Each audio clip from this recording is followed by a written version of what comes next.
with a vicious mob. I thought you were out somewhere learning your lines. Oh, I know my lines. Go to the gate. Somebody knocks. Sir, it is your brother, Cassius. Is he alone? No, sir, there are more with him. Not more with him. More with him, the plural. This is Shakespearean verse we're speaking. You think you could arbitrarily change the works of the world's greatest playwright because you're not comfortable with them? No, I meant Go home and learn your lines. I know my lines. And I say you need more time.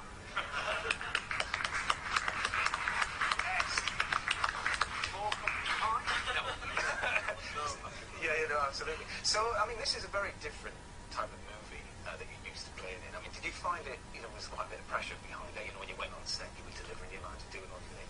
Yeah, I was a little bit nervous at first, but as soon as I showed up on set the first day, I guess during rehearsals, Richard Linklater, our director, really put my mind at ease and helped me figure it out. And it turned out to be one of the greatest experiences ever. You know, it was really fun. That's the most I've seen in the film. That's really exciting, yeah.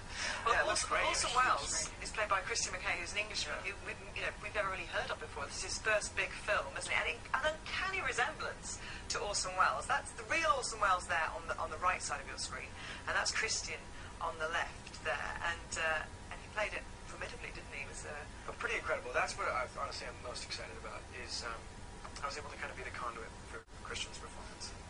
You can see if you see the movie, he is outstanding. He's incredible. Yeah. And on the opening night in the film of Julius Caesar, I mean, you really do feel at the end that you want to applaud. You know, and I've never really felt that in a movie. Because you've been on the ride with these actors. You're in this week of rehearsal. You're witnessing it firsthand, and it's, you know, as many plays are in their final week of rehearsals, it's in shambles. So I think it's going to be a massive hit. Now, you can see here, we just managed to get a tiny percentage of your British fan club that squeeze them into the studio. And the question on all of our lips is, are you spoken for, Zac? Am I spoken for in what terms? Romantic terms. Yeah, well, I mean, to be honest, yeah. But, I mean, I still say hi to all you. Don't worry, Zac, we'll leave it there. So I mean, it's still open to offers, is that what he said? I'm not sure. I was like, oh yeah, I'm not quite... We can still hang out. Like your style, nice. Yes, you've got to... Nicely navigated, I think, that answer. Well done. Definitely, it is in cinemas from December the 4th. Good luck with it. Okay, over the past few weeks, we've been looking at some of the stories behind the famous streets featured on the Monopoly board. Yes, from Fleet Street to Park Lane, we've found out how they made their names. Tonight, Dom Littlewood puts on his whistle and flute to visit one of the most exclusive. What about that? Dom, did you try and knock it down from 20 million for that painting? I did, but it didn't work, yeah. I didn't like my offer, I aim very low. Well, that's the way. There are quite a few famous names, aren't there, associated with Dom? There are. I mean, one of the most famous is Admiral Lord Nelson. The funny thing is, he had more than one house there. He had one for his wife, and he also lived there with his mistress. You know, so yeah, I don't know which side of the streets they were. I mean, that puts something into Love Thy Neighbour, doesn't it? And there's also a trio of British authors. Now, the first one, Henry Fielding, he wrote Tom Jones, and he actually wrote some of that whilst living in Bond Street. The others are Lawrence Stern, who wrote Tristram Shandy, and Jonathan Swift, who wrote Gulliver's Travels. So a lot of heritage there. Yeah, literary help. We never had it down as that, you know, because they kind of think of it as shopping nowadays, and not the kind of Bloomsbury of, you know, of that era. But I know.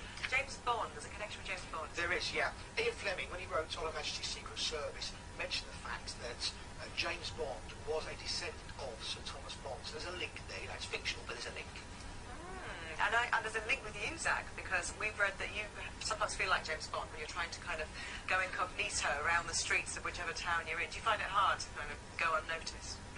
Well, inevitably I come out like a sort of an uncool James Bond, like always using back doors and sneaking around. And disguises?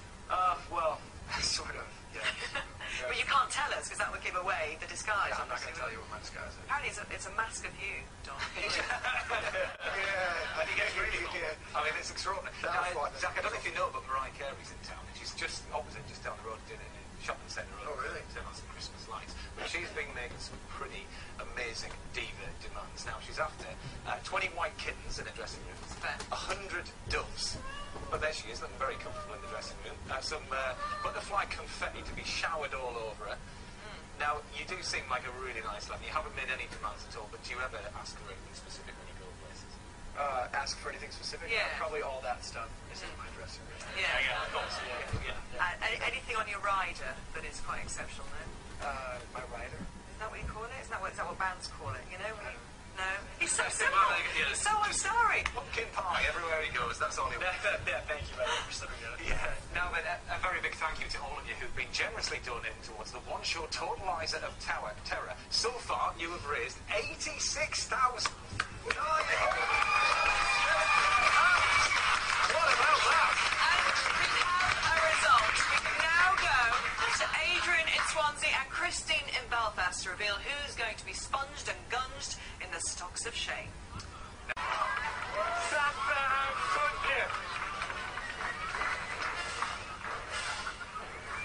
Fantastic. Zac, thank you so much, Zac, for coming in. We've all loved, haven't we? Loved having Zac here this evening. Being in Horsey Wells in early December.